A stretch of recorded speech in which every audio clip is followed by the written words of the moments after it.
Taldi d'Azul, bonjour. Alors, on voit là les images du fameux combat des 46 secondes entre Angela Carini, l'italienne, et Iman Khelif, l'algérienne. C'est de là que toute la polémique mondiale est partie. L'abandon, au bout de 46 secondes, de la part de la combattante, entre guillemets, italienne. Et là, on va voir, il y a eu des révélations hier qui sont intéressantes. On va voir ça tout de suite. D'abord, il y a eu dans la Gazette du Fennec donc un article qui dit « En effet, Giovanni Malago, patron du comité olympique d'Italie, a indiqué que Carini a subi des pressions de la part de l'IBA pour ne pas aller au bout de son combat avec Khelif. Les propos montrent l'acharnement contre la native de Tiaret. » Alors après, j'ai essayé de chercher d'où vient cette information. En fait, c'est donc un article dans la Stampa, le journal Le Monde d'Italie, quoi, hein, un grand journal. La Stampa, comme vous voyez, donc l'article, donc une interview de Malago, qui est donc le patron du comité olympique italien. Alors, j'ai pas pu lire l'article de la Stampa directement parce qu'il fallait s'abonner et payer, etc. Donc, j'ai fait d'autres recherches parce que je voulais retrouver ce qu'on vient de lire avec la Gazette du Fennec. Puisque la Gazette, quand même, a dit l'IBA a fait pression pour qu'elle n'aille pas au bout de son combat. Donc, c'est très, très grave. Si Malago a dit ça, il faut qu'on vérifie avant quand même.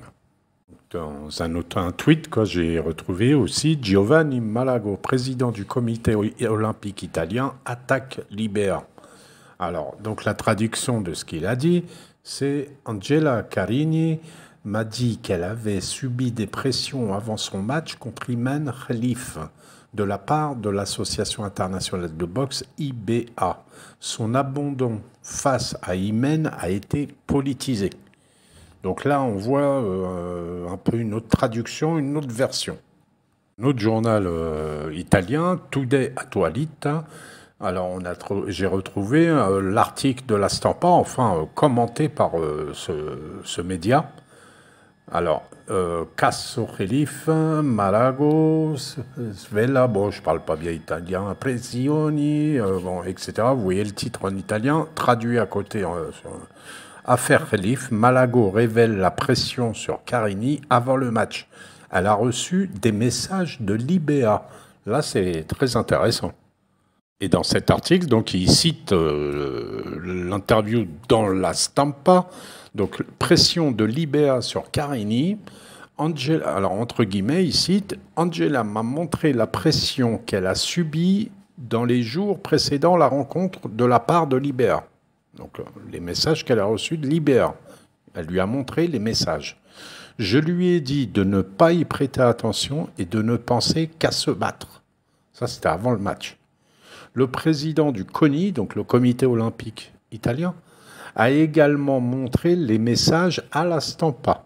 Donc là, il y a des messages que dont l'IBA avait envoyés à Carini pour lui dire attention, c'est un homme, etc., etc. Alors que on sait, vous avez vu dans la précédente vidéo, on sait que Carini connaissait et avait combattu, s'était entraîné avec Iman Khelif et elle savait parfaitement que c'était une femme. Donc c'est pas normal qu'elle ait peur ou quoi que ce soit de se faire éclater la tête par, entre guillemets, un homme sous l'influence de l'IBA. Il y a bien autre chose. Et là, cette affaire, il est évident qu'il faudrait attaquer en justice. Il faudrait vraiment attaquer en justice pour tirer ça au clair. Quelle est la nature des messages? Quels sont ces messages qui doivent présenter à la justice? Et qui les a envoyés à l'IBA? Parce que vous vous souvenez que aussi, on sait que la polémique de sortir Iman Khelif en tant qu'homme, la traité d'Algérien et pas d'Algérienne, et de trans, etc. C'est bel et bien le Maroc qui l'a fait il y a plus d'un an, en juillet 2023. C'est eux les premiers qui ont sorti ça. cette polémique, et là, elle est ressortie en 2024. Et on sait que les Marocains donc noyotent l'IBA, entre autres. Donc l'IBA, elle a un problème avec le comité olympique, il y a une histoire politique entre eux, etc. Il y a une rivalité, ça bien sûr, mais à l'intérieur de cette rivalité aussi, vous avez le Maroc VS Algérie, hein, contre Algérie. Donc ça, avec ces messages, ces révélations-là, je vous avais dit dans la précédente vidéo que c'était absolument pas normal qu'elle qu'elle soit payée 100 000 euros. Hein. D'ailleurs, le comité olympique italien dit que c'était 50 000 euros pour elle, 25 000 pour son entraîneur. Tiens, l'entraîneur aussi était dans le coup. Et 25 000 pour le comité olympique. Et apparemment, ils les ont refusés. Mais bon, tout ça n'est pas normal. Les informations sortent au fur et à mesure. Il faudrait creuser, il faudrait aller en justice pour vraiment tirer tout ça au clair. Bon, quoi qu'il en soit, toute cette histoire a rendu célèbre Ayman Khelif, et on parle de l'Algérie aussi, et la vérité sortira. Tout le monde est en train de se rendre compte que cette femme a la fureur de vaincre, comme Bruce Lee l'avait. Alors, il y a quelqu'un qui a fait une chanson pour elle.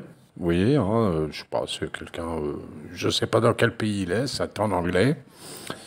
Et je vais vous lire quelques passages traduits, puisque c'est en anglais. Je vous mettrai un petit extrait là juste après, mais je vous invite à aller voir directement la vidéo qui dure 4 minutes, la chanson, si vous voulez, puisqu'on va pas, il a fait du travail, on va pas lui saboter son travail, sa chaîne. Je vous mettrai en lien dans le commentaire. Alors, que dit-il, lui? C'est une fureur contre la nuit, née pour se battre, pour ne jamais se cacher, son esprit danse haut dans la lumière.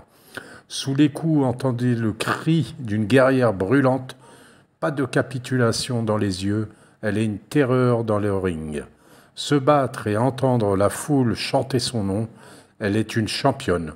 Voici une foule prononcer son nom, les mains sont tirées. Le cœur en flamme, dans l'arène, elle ne joue aucun jeu. Des cicatrices montrent ses combats. Vivre dur une vie de guerrière, pas de regrets, pas de larmes à essuyer, seulement des jeux à travers le combat. Dans chaque chapitre se déroule dans sa main, l'esprit tient le monde au sommet de la boxe. Bon, c'est une traduction approximative, mais c'est pour vous donner une idée. Et je vais vous laisser avec. On voit bien que Ayman Khelif, elle a toute sa tête dans ses interviews, elle parle bien, elle s'exprime bien et elle se bat bien. Bonne chance à elle pour la suite, pour gagner la médaille d'or qui sera la meilleure réponse qu'elle puisse donner au monde. Maslama, à bientôt, Inch'Allah.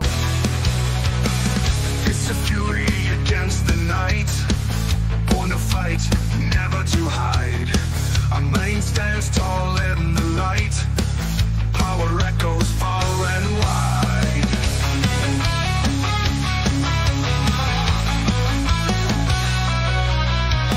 Straight from shadows rising high, beneath the punches hear the cry of a warrior burning bright. No surrender.